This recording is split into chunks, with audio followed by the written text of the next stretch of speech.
We're going to read from the book of Isaiah before Sean brings us the word from chapter 33, verses 1 through 12.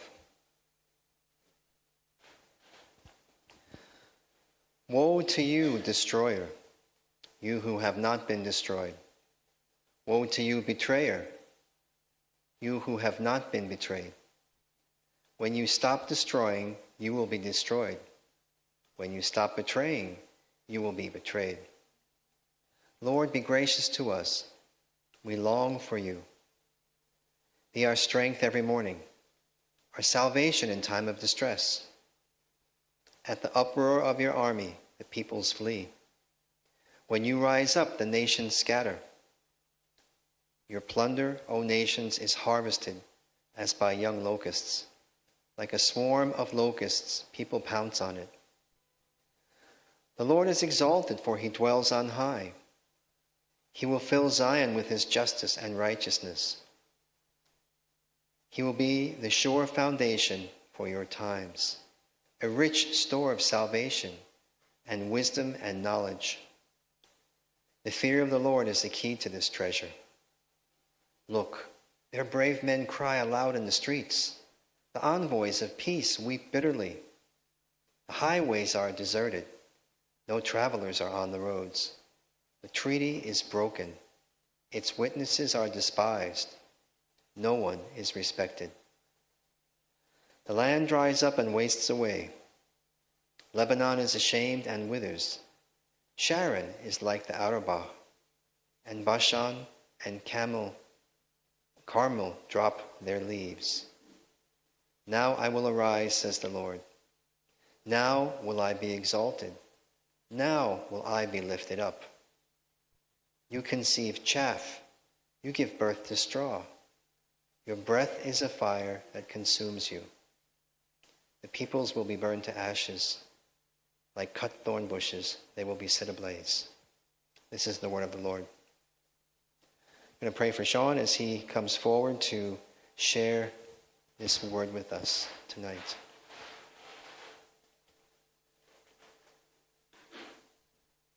Lord, these are heavy words, and we want to have open ears and hearts to hear what Pastor Sean will share. Lord, open up our minds and our hearts, and we choose at this time too to willingly open ourselves to what your Spirit is speaking to us at this time. Amen.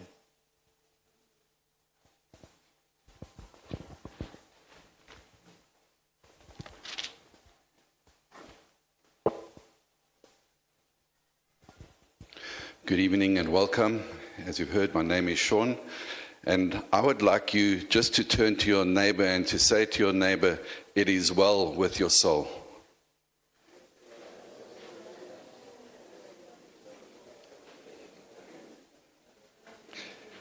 And if you feel that your soul is not well, I want to encourage you and to say to you, it will be. And this evening, what we are going to be looking at is God's compass. And we're going to just look at 5 checkpoints that really help us to navigate uncertainty. You know, when a fog comes and you're caught in that fog and it surrounds you from all areas and you don't know if you're able to move forward or if you should move backwards, you just don't know, you're completely lost.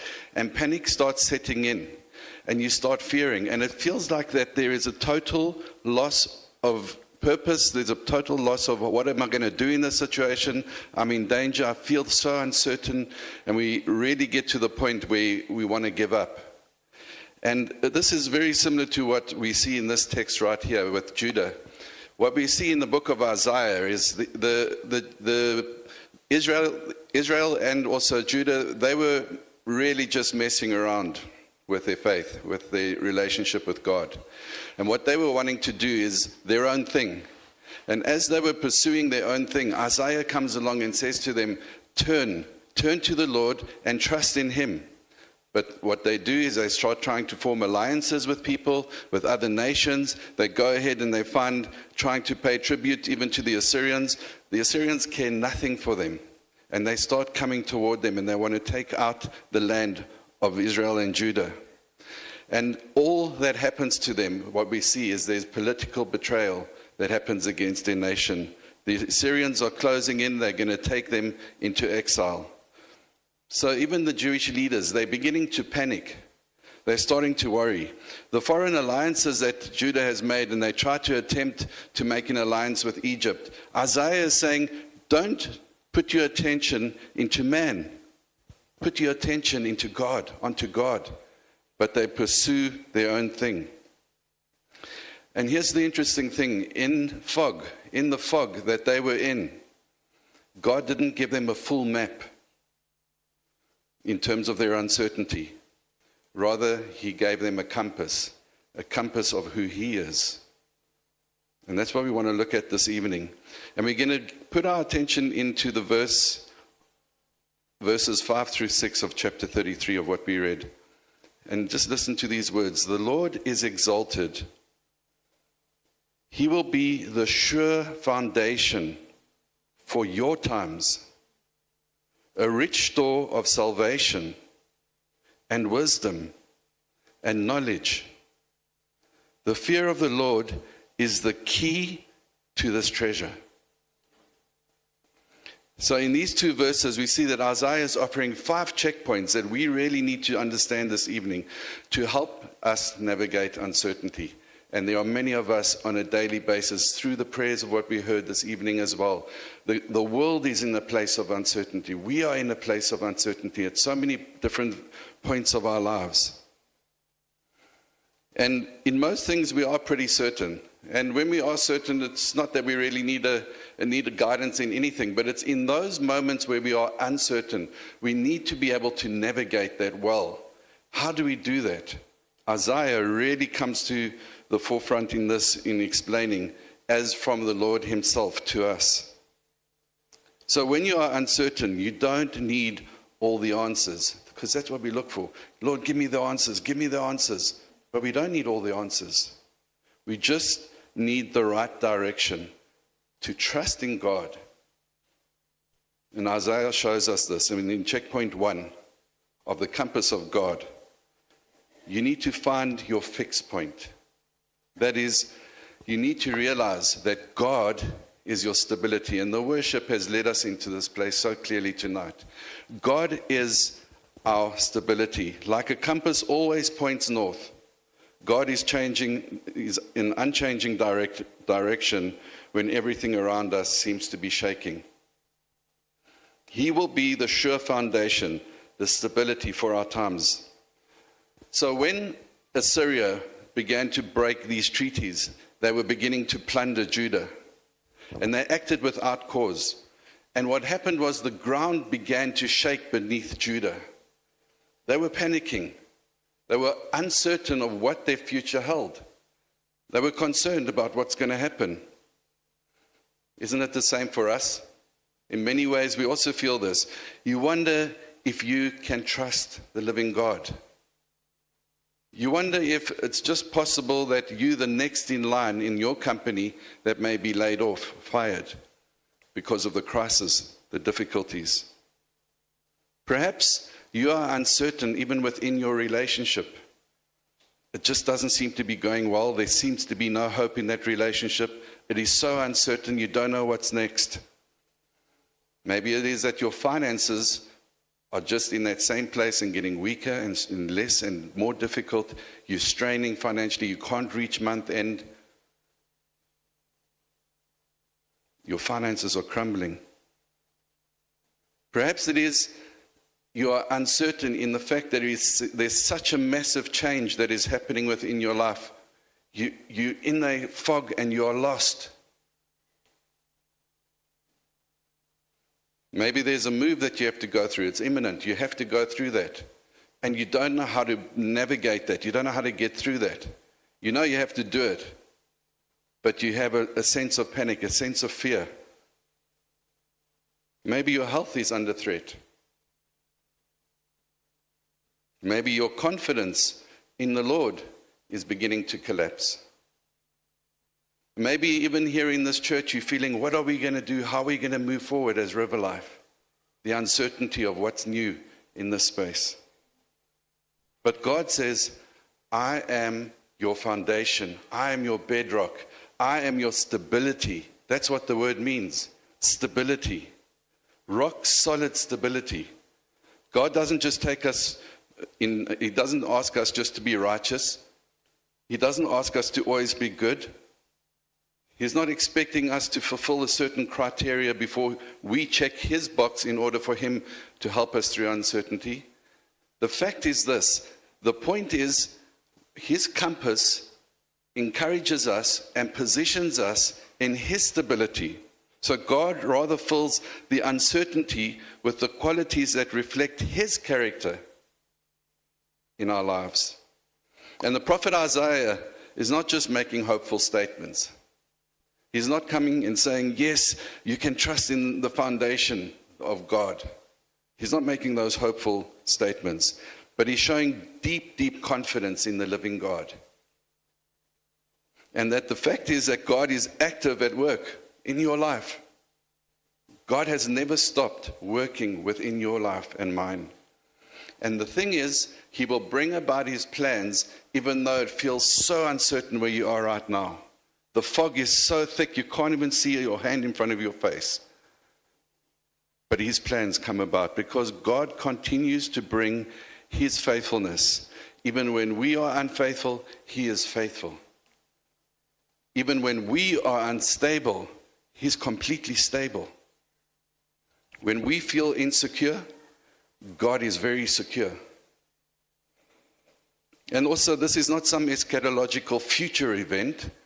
The reality is that the scripture shows us that He's being faithful, He's stable, He's secure for your times. This isn't some future reality. This is your reality right now. This is my reality right now. You feel that it's an uncertain space. God is in that space with you right now, being a pillar of strength to you where you can be stable. And so Gary V. Smith, a theologian, says it this way. Even though at this time the destroyer, this is the Assyrian nation that we read in the scripture, is destroying and betraying Judah, the prophet confidently proclaims that God still reigns on high, and this is no time to give up on God. May this encourage you tonight. Do not give up on God. He's with you.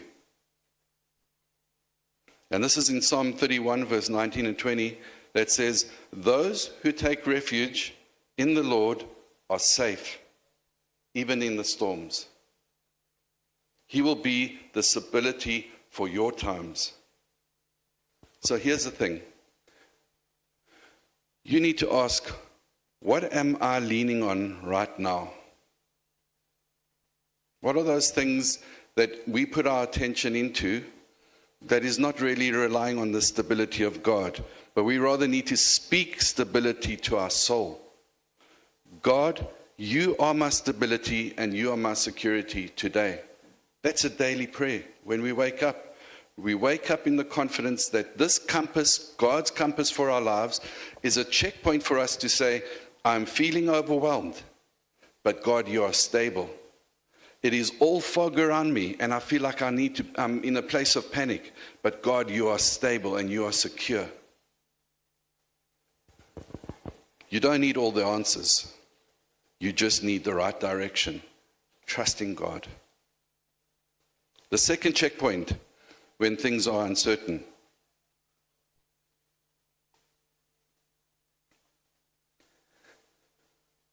Isaiah says, salvation. And he says to us, we need to send out our rescue signal. It's another checkpoint for us. We are not doing a relationship with God in a clinical sense. We are doing it as brothers and sisters in Christ to a living God, one who deeply loves us. We are to send out our rescue signal because God is our deliverer.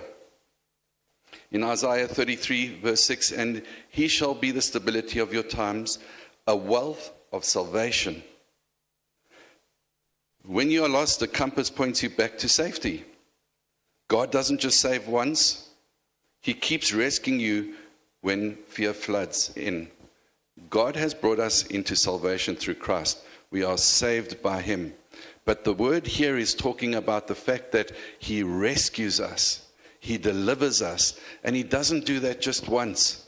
He is doing that all the time throughout our lives. So it's not a moment of, I've arrived, now I'll never go through struggle again. The reality is we are continually filled with uncertain times, uncertain moments in our lives where we just wish it would stop.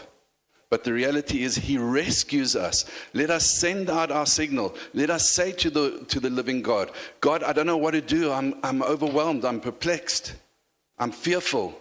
I've had enough. Give me a breakthrough. That is our signal that we send out to God, and he will rescue you.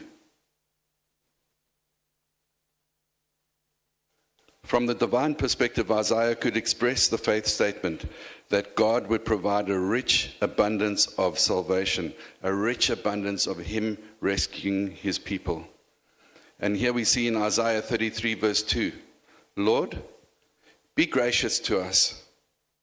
We have waited for you. Be their strength every morning, our salvation, our rescuing, also in times of distress. He delivers us out of the fog. It's a powerful rescue. It is a rich store of salvation. It's ongoing rescue. And in Isaiah, salvation meant deliverance from enemies and restoration amid chaos. We're living in a world of chaos, but God is with us. And it's not just a spiritual dynamic. This isn't just, all right, now we're going to go into a spiritual space. No, God is practical. Yes, we worship in spirit and in truth, but God is practical as well. He is tangible in our space. He's a lifeline when we are sinking. And restoration that brings us into relationship is a beautiful thing that builds us in our faith. And people need a powerful deliverance. We need powerful deliverance. Do you believe that God can deliver us?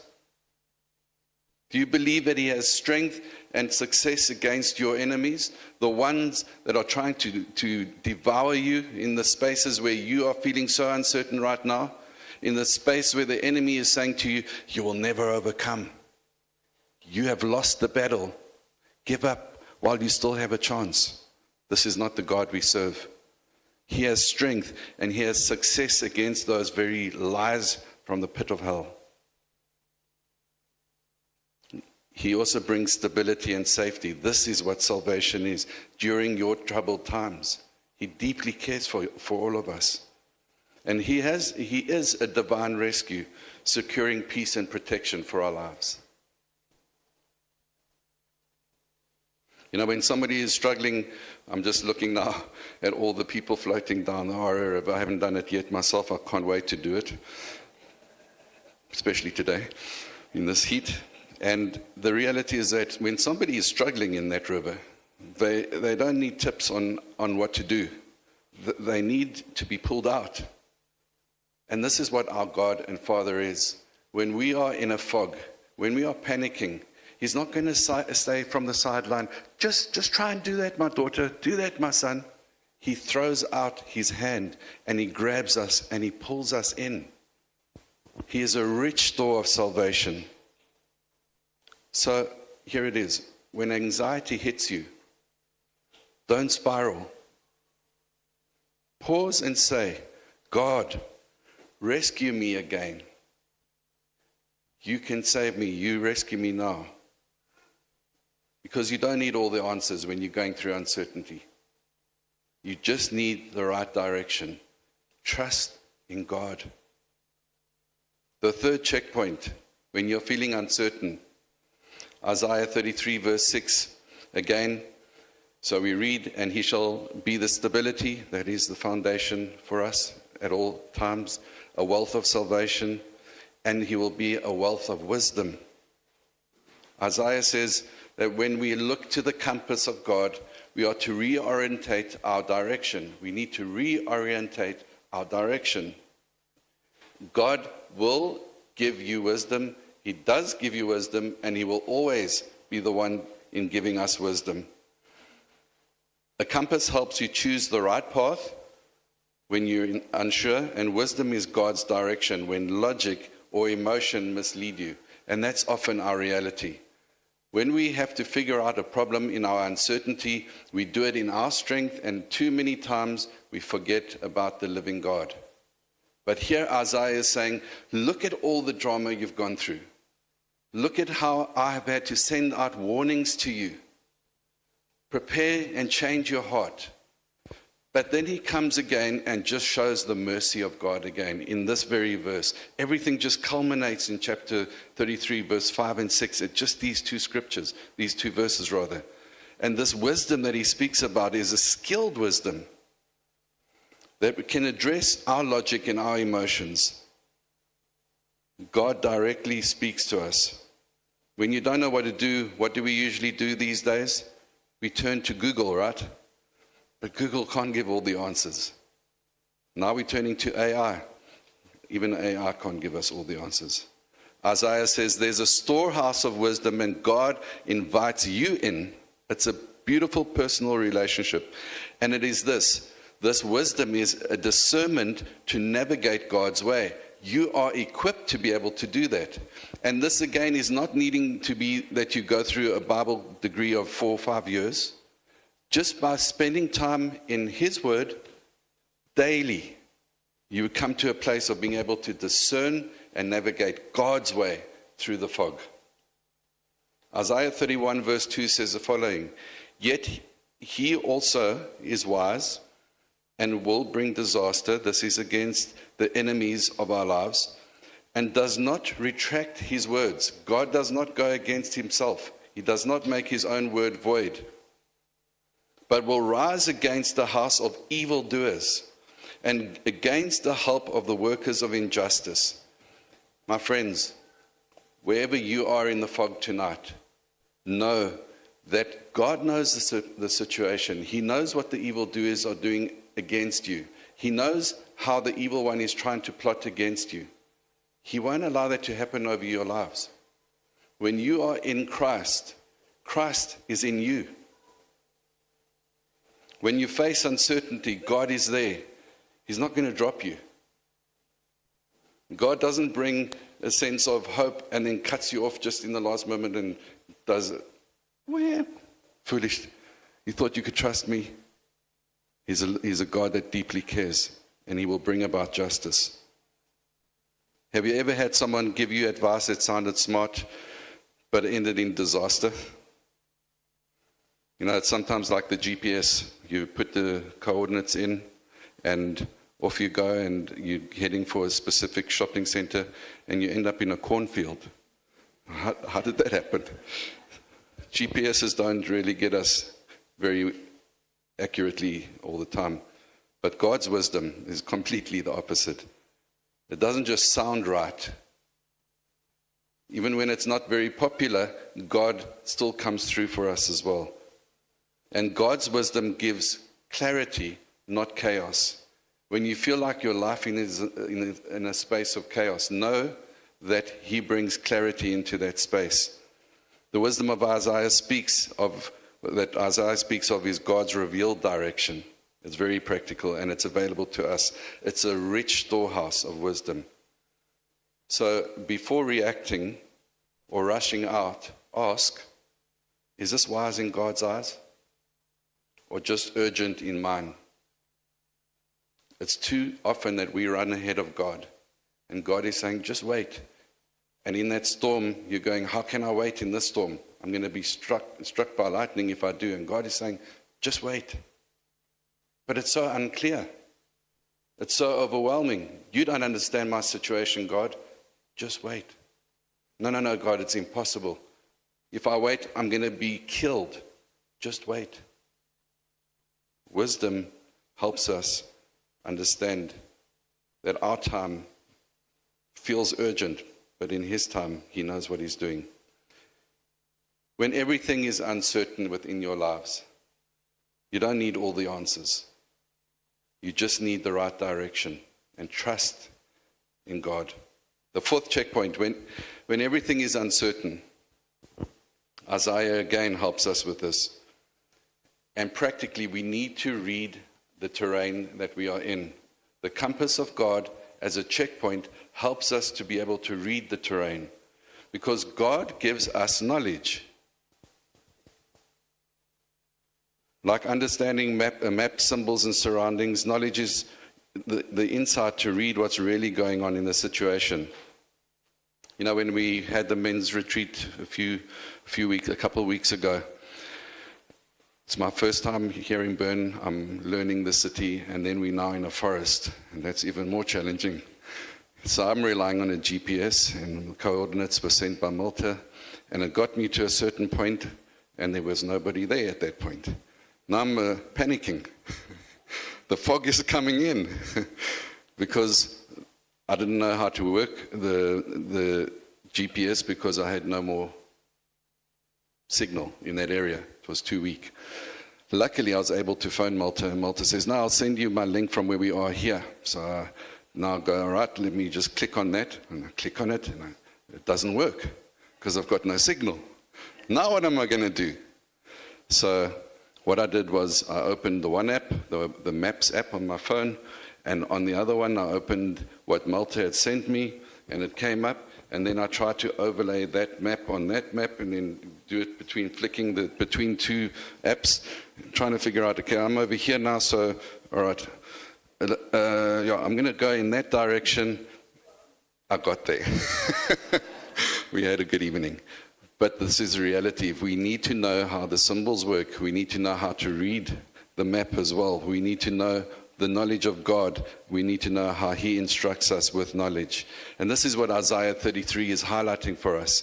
When we read again, verse 6, "And He shall be the stability of your times, a wealth of salvation, a wealth of wisdom, and also a wealth of knowledge." Knowledge is wisdom's complement, the depth of understanding, the practical discernment, and it's heart transforming for us. And this is what we see in Proverbs chapter 24, verses 3 and 4. Wisdom builds, understanding establishes, and knowledge fills the house. My question to you tonight is, what is that which is filling your house? How have you built that knowledge within your house? It's like going to something that is in your house. Let's say this is a vase, and you look at that vase, and you know everything about that vase. This is where, you know, when we have, for example, a great expensive Chinese antique vase, you've done your homework on that vase. You know everything about it. You've read about it. You know the value of that vase. You know where it was made, when it was made, how it got to the point that you have possession of it. So you have gained knowledge through being able to understand everything about it. What in your house is the knowledge that you have physically gained, mentally gained in the Lord Jesus Christ through the Word of God? Because this is what Proverbs is speaking into. Psalm 139 verse 6, God's knowledge is awe-inspiring. It actually gets us excited. Yes, we are uncertain. It's horrible. We're all in that space from time to time. But the reality is that God's knowledge is the fact that He is awe-inspiring toward us to be able to overcome in trusting Him. Knowledge is a gift from God. God gives it to us freely. It's not self-achieved. We're not trying to earn pips on our blazers of how wonderful we are. No, we're just gaining knowledge of who God is within our lives. To the one who pleases Him, He gives wisdom, knowledge, and joy. So here is the thing then. In your uncertainty, your knowledge surpasses the enemy's attempts to get at you. When you are uncertain, rather, your knowledge surpasses the enemy's attempts to get at you. My question then is to you, what really are your fears tonight in your life? What are the hesitations that you have within your life? What are those things where this vase is actually your trophy of fear rather than your knowledge of God? What things do you have in your house that makes you hesitate to say, I'm going to just rest in God? And that is the focus of the thing in your house where you build your knowledge from. Because it's these things that we put our attention into, where we gain our knowledge from, and leads us in a certain direction. But God's compass says to us, put all your knowledge into me. Don't put it into your fears. Don't put it into the hesitations. Don't put it into the whispers of the enemy's lies about you, but rather put it into the knowledge of God, because that beauty is his reality and trophy for you to be able to draw back to in the time of uncertainty. Proverbs chapter 9, verse 10, the fear of the Lord is the beginning of wisdom, and the knowledge of the Holy One is understanding. Knowledge is an encounter with God. When we draw near to God, we are encountering Him in this space. And as I say, knowledge without wisdom is basically Google. But God offers more than search results. He offers us understanding. He's a rich store of knowledge. So then this is what we need to pray then. Lord, teach me what I need to do and see in this situation. Don't just gather facts, rather pursue transformation. Because when everything is uncertain within your lives, you don't need all the answers. You just need the right direction. We need to trust in God. And fifthly, the last checkpoint we'll look at, when everything is uncertain within our lives, stay aligned. The fear of the Lord centers you. We are utterly dependent on God, on His gracious works in our hearts. God is gracious all the time. His illumination for understanding. He always is there to give us clarity. The empowerment for our lives. He does come through for us in the fog. But what we need to have is reverent fear. And this is what we see again in the scripture, and I will read it again. And He shall be your stability for your times, a wealth of salvation, a wealth of wisdom, a wealth of knowledge. Listen carefully now. The fear of the Lord is His treasure. It's His treasure, the fear of the Lord. What is this fear? It's reverence to God. The fear of the Lord is the key. And this isn't terror. This isn't something where we panic because we have to be shaking in the presence of God because He wants to strike us. It's not that type of fear. It's not a fear of panic. Rather, it's a fear of reverence. It's a sense of, as we come in worship, where we come before the living God and we realize it's going to be all right. The uncertainty doesn't have the answer, but it's going to be all right. I reverence this God who says He's a rich, rich treasure in all these different aspects of our lives. It's an awe that centers you and aligns you.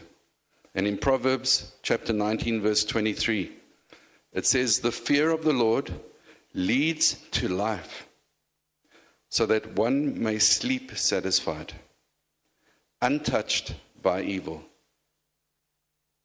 This is a very powerful verse. We can just read it and overview it. But when we take just a moment to ponder upon it, we realize how powerful it is. He's leading us to the point where when we put our head on the pillow at night, when the fog is just too much, the uncertainty is just killing us, we can sleep well.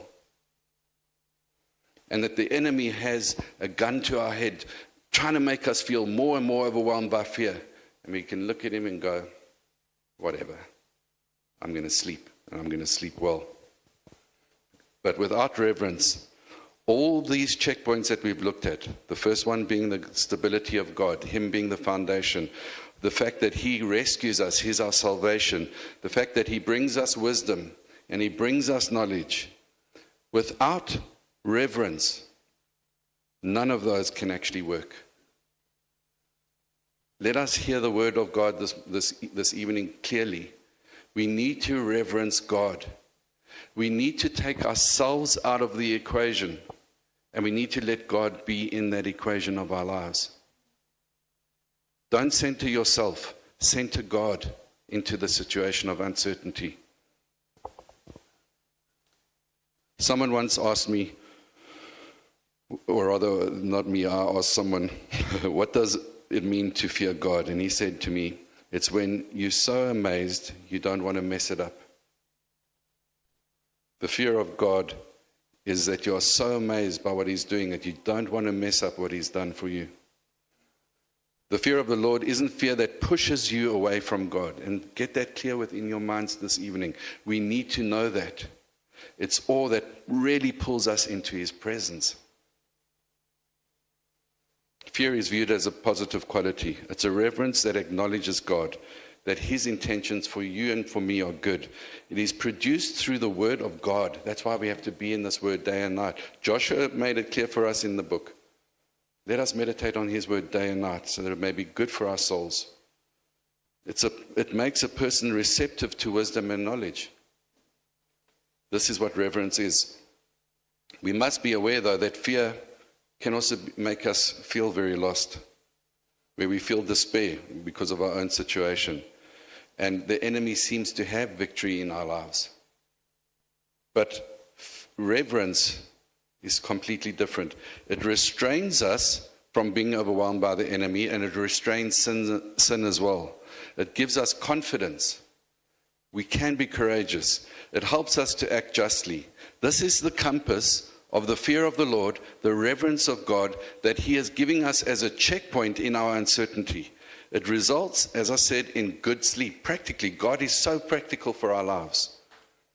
It brings us to a place of humility where our pride can be pushed and put aside so that God can be worshipped in our lives. And it leads to riches. It leads to honor. And it leads to life. The fear of the Lord is the key to all of this. So then what do? Begin each morning with this. God, you are holy. Lead me in reverence today. So when everything is uncertain, you don't need all the answers. You just need the right direction. And that is that we are to trust in God. So let me then just bring some application. When you are uncertain, don't lose your checkpoints. 5 points that the scripture really centers us in. You know, there were 2 years in my life in South Africa where I was without a job. Those were honestly for me, in that season of my life, I don't know, I only saw black. It was like night or locked in a dark room with the switch off. I couldn't see a glimmer of light. They were hectic 2 years. I thought it was over for me. And I didn't get answers. But what I did get was God's compass. And you know that it actually was just enough for me because He did come through, because He always does. And that's you. If you're in the fog, you're not lost. You have instruments from God. You have checkpoints that God gives you because God is your compass. You may not have the full map, but you have that compass. So practically then, just 5 points that we pull out of this scripture tonight. If you are struggling with uncertainty, let's see what we can do. The first thing is this. Start your day by declaring, God, you are my foundation today. In other words, you are my stability right now in this uncertainty. And identify where you feel shaky and where you need to re-anchor yourself again. Maybe you are a little bit adrift in the waters. Re-anchor yourself in the stability of God. Secondly, in a moment of stress or fear, at that moment, when it just comes like the click of a finger and that wave of anxiety comes over you, perhaps to the point of even having a panic attack, pause and pray. Jesus, save me right now. Jesus, rescue me right now. Call your mind to past rescues as well. He's been faithful in the past. He will be faithful in the present because the scripture is saying in these times, God will come through. He will deliver you. The third practical point is this. Before any decision that you need to make, in this indecisiveness or in this uncertain point that you're at. Ask, is this wise? Is the thought that I have right now, is this the right thing to do? Or is it just urgent? Rather spend time in the scriptures. Proverbs is a wonderful book to go to. You'll get so much wisdom from that book. Just spend a few minutes in that and say, God, is this what you are saying to me? Help me through this uncertainty. Don't run ahead. Just pause and ask. The fourth point is this. Not many of us may enjoy doing something like this, but find your way that you can do. But here's a practical example. Journal. What is God showing me this week? Write down those things. I remember when I was very young, I must have been about 22, I was journaling a little bit. And in that book, I only journaled for maybe a week. Didn't manage to get beyond that. But I kept that book along the journey of my life. And about, it must have been 7 or 8 years later, I pulled that book out, turned to those few pages. When I read it, I was like gobsmacked. Couldn't believe how God spoke to me at that point. And can you believe what happened to me those years before helped me in my present right then? Because God's faithfulness continues to be a testimony to your life, even in your future. You can journal and you can ask God, what are you showing me this week? And seek understanding. Don't seek facts. Don't seek the AI list of all the answers for every single thing that you can have in your life. It's all here in the book, in the living Word of God. And then the last point is this. Start the day on your knees. That is literally on your knees, physically or in a posture if you can't. Saying, God, you are holy. And just listen and wait on Him before you speak. And the integration of these 5 practical points reflect for our lives a very important thing. And that is, which checkpoint do I need more of right now? And let Christ be your compass in that space, even this day and in the week that comes. Christ isn't just one giving the compass. He is that compass for our lives. And in Him we find the same foundation, the same rescue, wisdom and knowledge and reverence marked in Isaiah. And I say this again, you don't need all the answers. But what we need is just to know what the right direction is. And that comes through a very simple thing, found as the glue that holds this whole scripture together. Trust in God. Let's pray.